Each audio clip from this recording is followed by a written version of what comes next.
میرے خیال میں ٹرمپ پہلی بیٹل بھی جیت گیا ہے اور اللہ تعالیٰ اس کو زندگی دے تو وہ باقی بیٹل بھی جیت جائے گا. پہلے تو آپ یہ بتائیے گا، سمجھائیے گا، یہ جب یہ پھر ہم پاکستان کے کانٹیکسٹ میں بات کرتے ہیں، لیکن یہ جب اسٹیبلشمنٹ کا ٹرم یوز کرتے ہیں اور للکارتے ہیں وہاں کی اسٹیبلشمنٹ کو اور سخت الفاظ استعمال کرتے ہیں، تو کیا امریکہ میں بھی کم و بیش اسٹیبلشمنٹ انہی معنوں میں استعمال ہوتی ہے جن معنوں میں پاکستان میں استعمال ہوتا ہے؟ یعنی وہ اپنی اسٹیبلشمنٹ کو للکار رہے ہیں، تو ایکچولی وہ کس سے کیا کہہ رہے ہیں ٹرمپ؟ السلام علیکم جی بدامی صاحب، اور آپ کو اور آپ کے ویورز کو بڑی مبارک ہو صدر ٹرمپ کی تاریخی فتح پر اور ان کے صدر بننے پر، جو میرے خیال میں ایک خوشائند بات ہے امریکہ کے لیے بھی اور دنیا کے لیے بھی. اسٹیبلشمنٹ سے ان کی مراد ہے 3-4 ایلیمنٹس، جو ملٹری انڈسٹریل کمپلیکس ہے، جو پینٹاگون، دوسرا CIA، FBI، جسٹس ڈپارٹمنٹ اور کچھ میڈیا اور لابنگ گروپس جو ان کے حلیف ہیں. تو یہ امریکہ کی جو اسٹیبلشمنٹ ہے جو امریکہ کو چلاتی رہی ہے، جس کے خلاف انہوں نے آواز اٹھائی، اور یہ پہلے امریکن صدر ہیں جان ایف کینیڈی کے بعد 60 سالوں میں جو اینٹی امریکن اسٹیبلشمنٹ ہوتے ہوئے اس کے باوجود یہ پریزیڈنٹ بن گئے ہیں.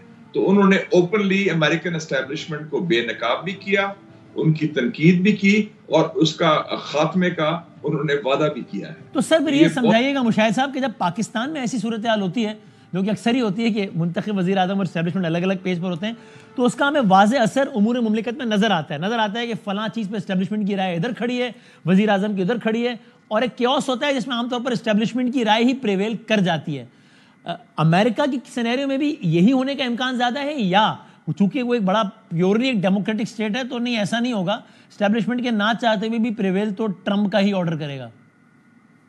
ایک چیز نوٹ کر لیں بدامی صاحب کہ انہوں نے باتیں جو کی ہیں ہم بھی ادھر کرتے ہیں. اس نے کہا کہ میں آزادی رائے اور میڈیا کی فریڈم بحال کروں گا. اس نے کہا کہ انصاف نہیں مل رہا آپ کو، میں انصاف کو بحال کروں گا. یہ باتیں تو ہم پاکستان میں بھی کرتے ہیں. تو اس امریکہ کے کانٹیکس میں کہا ہے کہ میں بحال کروں گا. اس کا مطلب ہے کہ امریکن اسٹیبلشمنٹ، آپ دیکھ لینا کہ اگر آپ آواز اٹھاتے فلسطین کے لیے تو آپ کی نوکری میں چھٹی ہو جاتی ہے امریکہ میں. اگر اب آپ آواز اٹھاتے کہ پوٹن نے ٹھیک کیا یوکرین میں، آپ کو فارغ کر دیتے. تو آزادی رائے تو نہ ہوئی نا. تو یہ ٹرمپ کو کریڈٹ جاتا ہے کہ اس نے جرت کے ساتھ امریکہ کا جو کرپٹ اور جو ایک گند ہے، جو زنگ لگا ہوا ہے ان کے سسٹم میں، اس کو بے نقاب کیا ہے. اس نے کہا کہ میں اس کو ٹھیک کروں گا. اور یہ بھی اس نے کہا ہے، ہم لوگ کہتے رہے کہ امریکہ کا زوال آ گیا، اس نے آج تسلیم کیا ہے کہ میں امریکہ کا زوال اب خاتمہ ہو جائے گا، میں اس کو بحال کر دوں گا.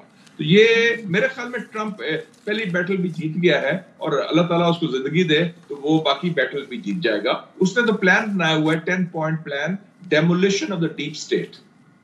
ڈیپ اسٹیٹ کی مراد اس کی ہے CIA اور یہ جو خفیہ جو گن کرتے ہیں نا، بندے کو مروانا، بندے کو چکوانا، دوسرے ممالک میں رجیم چینج کرنا، دوسرے ممالک پر حملہ کرنا، جو 9/11 کے بعد انہوں نے کیے تھے، اس کی بھی بات کر رہے ہیں وہ. تو یہ بڑا انقلاب آیا ہے. آج بہت تاریخی دن ہے بدامی صاحب، امریکی تاریخ میں بھی اور عالمی تاریخ میں بھی، اور اس کے اثرات ہر ملک پر پیدا ہوں گے، آپ دیکھیں گے آپ.